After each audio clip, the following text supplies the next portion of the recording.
Okay, what you're looking at is an old 100-year-old plus crane steam boiler being slated for replacement. Asbestos abatement and boiler removal happens tomorrow. The reason for replacement, this boiler is still in operation. It's heated the house for many years. We've kept it limping along. The reason for replacement, as you can see, we got some rust coming through this lower section. So this boiler has an old diaphragm style gas valve. I mean, that gives new meaning to diaphragm. And when it opens, it actually operates this lever down to this chain, and it'll actually operate some dampers here, or at least it's what it used to do. I don't know if any of that even comes into play now that it's a gas boiler. However, I'm going to test fire it here in a minute, give it one last fire before we rip it apart. Up here is the vapor stat, pressure control gauge. This uses an old McDonald-Miller fill valve, which will go away with the new boiler. We're going to be putting in a Dunkirk, big 700,000 BTU Dunkirk boiler.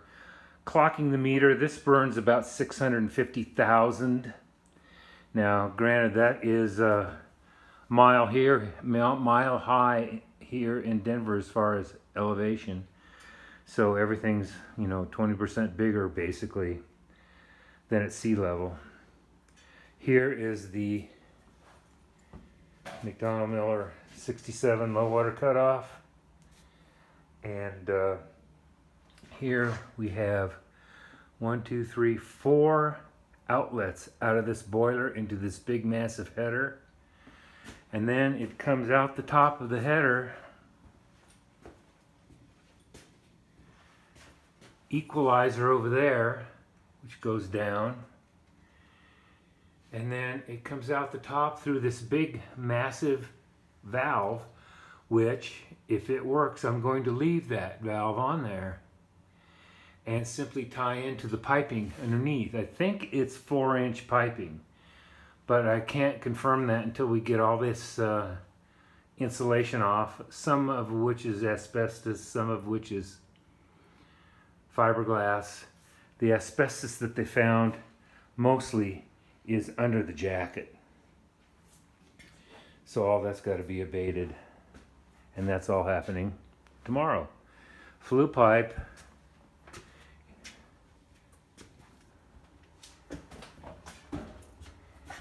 Here's the old barometric damper, and the thing vents up from there and simply dumps right into the brick chimney, which we're going to tie back onto and vent it right back into that brick chimney.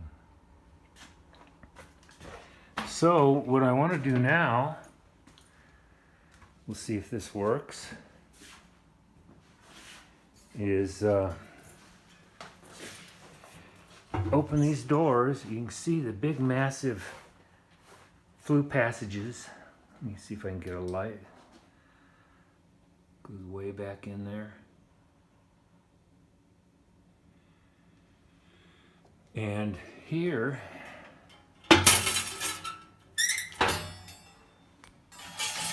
is the combustion chamber.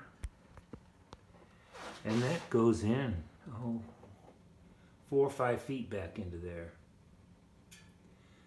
And when there's a call for heat, there's a little bit of a delay as this diaphragm opens and then fires the main burners, which are nothing more than just gas squirting into that big old chamber.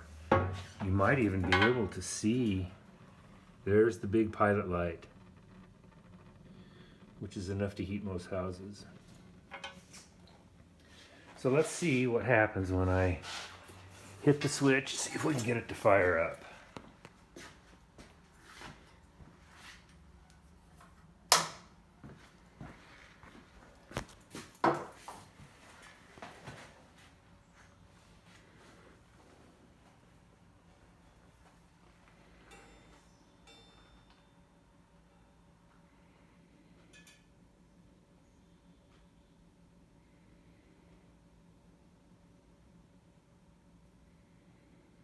Sometimes takes a moment.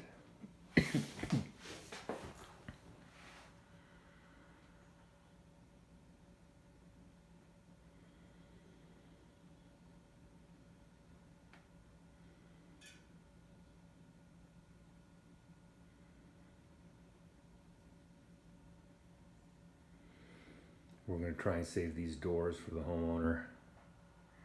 Some of the labeling on the boiler.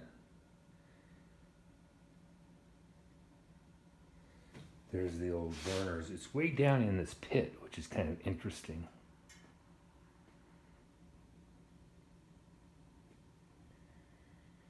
All right, well, I'll have to go check the thermostat, see why this isn't firing up, and we'll try and do a second part of this video where it shows the final firing of this big old thing. Oh, there it goes. Boy, it did take a while, didn't it?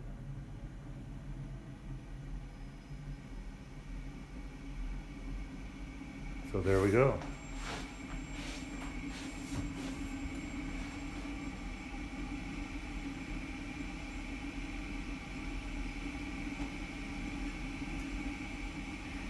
State-of-the-art combustion efficiency, at least back then it was. All right, I don't want to get this thing too hot. I'm going to go hit the switch.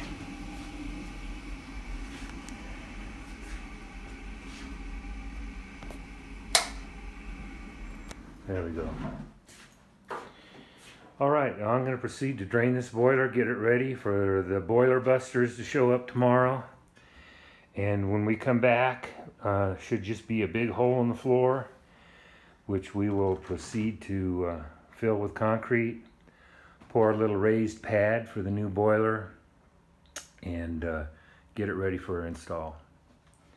All right, so much for part one.